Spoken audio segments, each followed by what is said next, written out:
called that thing Sahelanthropus. Where does the name come from? Well, several years ago, an excavation team discovered a hominid skull in the Sahel region. Central Africa. The Southern Sahara. Cypher gave the specimen the name Sahelanthropus, man of Sahel. We've heard there's an Afrikaans English interpreter operating somewhere in that area. If you extract him, he could be plenty useful for us. To have a head start in their genetic research. Why? And then they covered... Central Africa. The Southern Sahara. Cypher gave the specimen the name Sahelanthropus, man of Sahel. And then they That's the covered... target. Analysis complete. They probably wanted to monopolize information about human evolution to have a head start in their genetic research. At least, until they had an idea of what they'd found. It was that big of a discovery, huh? Sahelanthropus was a gracile hominid, estimated to have lived about 7 million years ago. What's significant about it is how its skull's foramen magnum faces down. In other words, its spinal column supported its head from underneath. It stood upright. Right, which would mean Sahelanthropus walked upright 3 million years before Australopithecus, making it the world's oldest human species.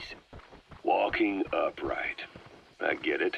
Hence the name Sahelanthropus for your machine. Walking upright was the decisive difference between our ancestors and other anthropoids. Our brains could get heavier once they were supported by the spinal column. That led to the use of tools and the development of complex communication through language. Only man is capable of this. My creation will be the progenitor of all bipedal weapon platforms. And you did this for Cypher. No, not at all. Sahelanthropus is the best proof that I never betrayed you guys. What do you mean?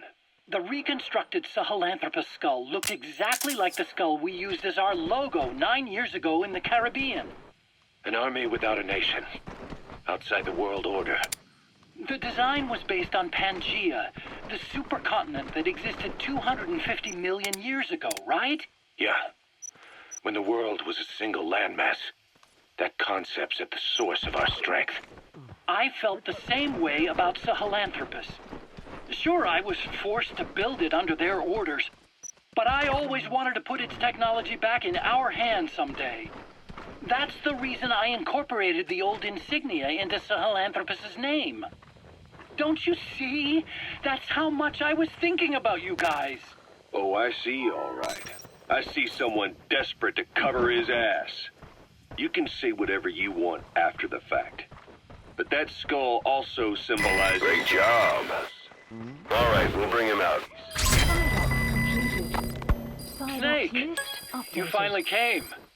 Just don't record this, okay? Not recording anything. Function added. What's this about?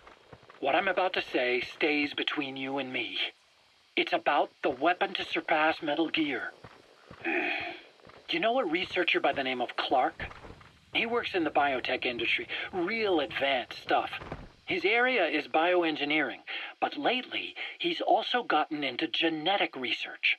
Never heard of him. Well then, what do you know about cloning? I think I've heard enough. Hold on, this is important. Cloning lets you create a genetic copy of an organism. You take the nucleus of one of its cells, and you swap it with the nucleus of an unfertilized egg from another member of the same species. They started out working with plants, but since then they've had success with other organisms, including mammals. It's a hot area for a lot of places right now. Corporations, universities, research groups. There's no shortage of scientists out to get famous and patent their work, with morality taking a back seat. Isn't that a little outside your field? It's got nothing to do with my research. But I thought it might be of interest to you. Cloning, and Dr. Clark, I mean. Go on. Now, this is really highly classified stuff, but I've heard that an American biotech company has successfully cloned a human being. What's more, it happened over 10 years ago, and the researcher behind it was Dr. Clark. You've really never heard of him? I don't meet many doctors. This Dr. Clark is a complete ghost, even to others in his field. His age, where he comes from, that might not be his real name. And I can't even say for sure he's a he. Clark's employer, ATGC, its company motto is embracing your hopes, preserving talent. What does this have to do with me? Cypher. Dr. Clark works for ATGC, and they have connections to DARPA. Cypher couldn't function without the communications network DARPA's built. Meaning, Cypher has to be a part of the Pentagon. Or at least, the two are joined at the hip. DARPA is a driving force behind human cloning. It's a pretty high priority project for them. And this Dr. Clark, some say he's a pivotal player in Cypher. But that's not all. Every cell nucleus in an organism contains the genetic information for that organism. Think of it as a blueprint for life. Clark appears to be working on how to decode this information and rearrange it at will. If you could do that, it would mean being able to custom design human beings for specific purposes. Can you believe that? Suppose for a moment that this is all fact. A man of your talents, if your genetic information died with you, that would be a terrible loss for mankind. But what if mankind could preserve you for future generations by cloning you? All right, enough. I get the idea. Look, I know it's inductive reasoning, but this weapon to surpass Metal Gear they're developing in Africa, I believe it's something that uses this new technology. Speaking as a fellow scientist, it chills me to the bone. That's rich coming from you.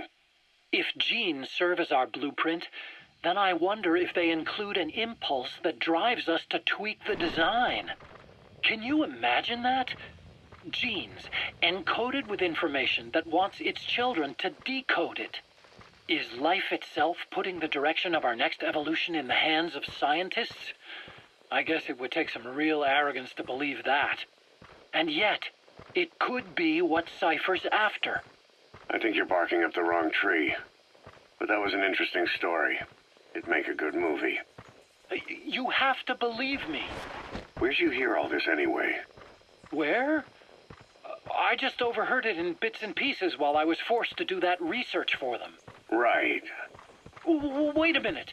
Look, I want to help you. I want to be of service here. I'm risking my life with this. Is that so? Maybe it's time we brought someone else into the conversation. No, not him. Not Ocelot. You can't do this.